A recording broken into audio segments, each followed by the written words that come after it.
Will Grier was a big-time recruit coming out of high school and was an absolute star at Florida, but after some off-the-field issues, he decided to leave schools and a lot of people kind of forgot about him. He re-emerged at West Virginia and became one of the best quarterbacks in the country in 2018 and 19 and was even a Heisman contender his senior year. But after almost 2 years in the NFL so far, it looks like Grier's career is more than likely coming to an end, so my question is, what went wrong for Will Grier and where is he now? Today we'll talk about the rise of Will Grier, his crazy time in college football, and why he has been struggling in the NFL. But first, be sure to subscribe to the channel and help me reach 25,000 subscribers by the end of December. Support the channel by giving the video a like, sharing it with your friends, suggesting a future video topic, commenting your thoughts, and staying until the end. And also, let me know another quarterback I should do a video on next. Now let's get started and talk about what happened to Will Grier. Let's go back in time and talk about how Will Grier became sort of a quarterback prodigy to begin with. Will was actually not the most popular Grier in his family, as his two brothers actually became stars on the popular app called Vine. When it came to football, it ran in the family, as his father played at East Carolina and also coached the high school team, so naturally Will was going to be a quarterback.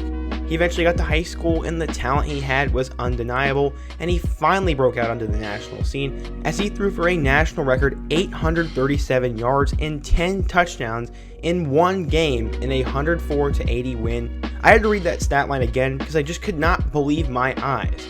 10 touchdowns and 837 yards in one game. After that, he became a big-time recruit as he threw for 14,565 career passing yards and 195 touchdowns. Earlier in the college recruiting process, he was wanted by every school and was actually going to commit to Clemson, but apparently Deshaun Watson had committed a week before he was going to. He ultimately settled on Florida because of Coach Will Muschamp, and because the Gators had a defense full of future NFL players he could practice against. But Will Muschamp wouldn't be there forever, as we will get to later on in the video. According to 24/7 Sports, Grier was a 4-star recruit, the number 2 pro-style quarterback, and the 48th best player in the class of 2014. He was named the Parade Magazine National Player of the Year, and he actually went with his family to New York City for the award. Afterward, they were walking through Times Square, and a ton of young girls started rushing towards the family. The assumption was that they would actually want Will's autograph because he was just the player of the year. But no, they actually wanted his brothers, and they recognized his brothers over him. And I found that super funny, and it shows that college football is not as big of a part of pop culture as some of us may think. He came into a Florida program that had been longing for a new star quarterback, as they really hadn't had one since Tim Tebow. He redshirted his first year and was the backup to Treyon Harris going into the 2015 season, but after one game, he took the starting spot and ran with it. The first iconic moment of the Will Grier era came when he was faced with a 4th down against Tennessee, and he completed a go-ahead touchdown to Antonio Callaway, and they would win that game in a thriller. The following week, he'd have his best game of his freshman year as they knocked off number 3 Ole Miss behind 271 yards and 4 touchdowns. He would play against Missouri the following week, and he had shown so much flash and potential, but then the clouds rolled in and the NCAA was coming after him. He had tested positive for a banned substance that was used to treat muscle wasting. He bought it at a supplement store, and at the time it was not on the NCAA's banned substance list, but he later learned that all those type of supplements were banned whether they were listed or not, and if he had just talked to his trainers, they would have told him he should not do that and that it was banned. He said, quote, "I was just careless, I was ignorant. I should have consulted with the trainer about what I was doing, I just didn't. I was caught and blindsided by it. It was obviously very upsetting. But what I learned is this is a big stage, you have to make sure every little thing you do is done the right way." After talking to Coach McElwain, he decided it would be best to transfer, and West Virginia head coach Dana Holgorsen knew Grier deserved another chance, and Will arrived in Morgantown after sitting out 1 year. He came into West Virginia, and a lot of people were really excited about him. He'd be under the lights for his first career game against another hot young quarterback by the name of Josh Jackson in Virginia Tech, and the Mountaineers lost a close one, and be sure to check out my video about what happened to Josh Jackson down in the comment section. He threw 5 touchdowns against his father's alma mater, East Carolina, the following week, and then threw for almost 400 yards in his first Big 12 win over Kansas. The next week, he threw for 352 yards and 5 touchdowns to upset number 5 Texas Tech, and then 5 more the following week against Baylor. He had his worst game of the season with 4 interceptions against Oklahoma State, and then they knocked off number 15 Iowa State the following week. He threw 4 more touchdowns and a win over Kansas State before he broke his finger in their home finale against Texas, a game they would end up losing. As a junior, he threw for 3,490 yards, 34 touchdowns, and 12 picks, and was the Big 12 Newcomer of the Year, and honestly had the best comeback story in college football. He had so many good and memorable games his junior year, and he was going to have legit Heisman hype going into 2018. Not only was he a star on the field, but he was also a father at the time, and he was going to need to have a good year so he could make sure his child's future was in good hands financially. He put on a show against Tennessee in Week 1 with 429 yards and 5 touchdowns in their blowout win, and had 4 more touchdowns the following week against Youngstown State. It was early, but he was definitely a Heisman contender. He followed that up with 5 touchdowns against Kansas State, 3 more in a win over number 25 Texas Tech, and 4 against Kansas. He's arguably the best quarterback in college football, had all the buzz in the world, and all he had to do was survive a road trip against Iowa State the following week, but he barely threw for 100 yards, had 1 touchdown and 1 pick, and Iowa State won that game by 2 scores, and the Cyclones not only derailed the West Virginia season, but derailed some of his hype.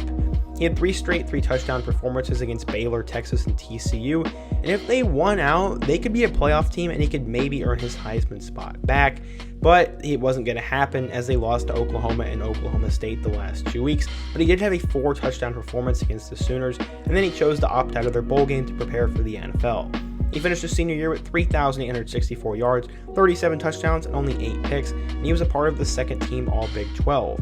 He was going to get a chance to play in the NFL as he was considered one of the better prospects in the 2019 NFL Draft. He was taken in the 3rd round with the 100th overall pick by the Panthers, but with Cam Newton as the main guy on the roster, he was going to be the backup or the 3rd-string guy, but he would actually have a chance to play early. Newton went down in Week 3, and they would need a new quarterback. Sadly, Grier was not prepared as they chose Kyle Allen over him, and when Grier finally got his shot to start the final 2 games, he was absolutely terrible. He completed 53.8% of his passes for no touchdowns and 4 interceptions, and one of his last passes was returned for a pick 6, and he also went down with an injury. His record was 0-2, and he was sacked 6 times and fumbled the ball once. Not very good. In retrospect, he says he was not prepared, really bad at play calling, and just nervous. He spent the offseason with his dad getting better and challenging himself every single day and taking a me versus me approach as opposed to a me versus the other quarterbacks approach. His dad said, quote, he wakes up every day in attack mode to get better and has been really fun to watch. He was going to be the backup in Carolina this year as they had Teddy Bridgewater in front of him and Matt Rule's up-and-coming quarterback PJ Walker from the XFL as well. And he has not seen the field in 2020 so far. So why has Will Grier struggled? You may want some deep dive analysis, but it's pretty simple and I don't have to say that much. He was not mentally ready. He got his first chance in Week 3, and for a young quarterback like him, he just didn't have what it took, and Carolina wasn't that good of a team, or he had the supporting cast to be able to bail him out. Because of how bad he played in those 2 games, the Panthers aren't likely to get to play him again, and the other NFL teams don't really see a whole lot of upside in him. He was not ready mentally, didn't know the plays, and was afraid a little bit. He has the intangibles, he has the arm, he has the work ethic, and has the size to be an NFL quarterback, so really it's just a head game, and maybe football isn't truly what he wants, but I'm not so sure about that claim. I think it still could be possible as he does have a wife and kids, and that can change someone's priorities pretty quickly, but he seems to love football, he grinded in the offseason, and he has all the potential in the world. I love Will Grier, and he needs to find a new team if he ever wants a chance, but I really don't know if he'll ever be a starting quarterback again. He was so much fun to watch at Florida, and I really thought he was going to win the Heisman Trophy for the Gators eventually. It was really sad when he ended up getting in trouble, but he revived his career at West Virginia, and he had some really fun teams there, and he was one of the most memorable quarterbacks of the decade by far, and I really do hope the best for him. I hope he can put it all together mentally, and if football doesn't work out for him, I'm rooting for him hard off the field. Thank you guys for tuning in today's video, and if you enjoyed it, please be sure to give it a like to support the channel, share it with your friends, comment who I should do next, and check out all my other videos, including my video about what happened to former Miami quarterback star Brad Kaya, and all my other What Happened To videos. I hope to see you guys again soon, but until next time, peace.